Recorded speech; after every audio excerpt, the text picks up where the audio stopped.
you see them as an infinite source of inspiration, right? I mean, that's what attracted you to begin with, but they see you as the object of their desire.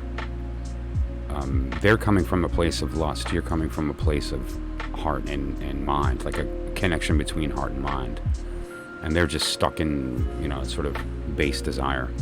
Now, as far as the mind, body, and soul here, your mind is in this position of the Nine of Swords. That's a very high anxiety. It's, the image we've seen in the Rider-Waite that we're familiar with is a person sitting up in bed like this, and there's this sense of like dread.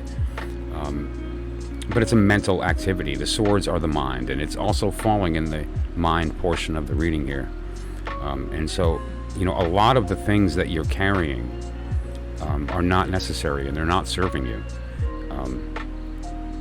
You have to understand that somebody else's motivation is very personal, and it's difficult to change that. What you need to do is recognize what it is, and then make the decision if it's correct in your life, right?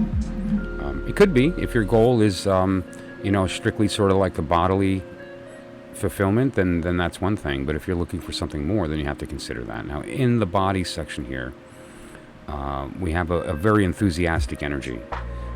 It's sort of the energy of the heat of summer. It's the energy of, full brightness. And there's an enthusiasm with respect to that, and that's one of the things that they're definitely attracted to. There's this idea of an eager to please, but it's not an emotional. It's raw, and that's something that you carry to all of your relationships and all of your connections. But that said, it's not being appreciated. I don't get that vibe.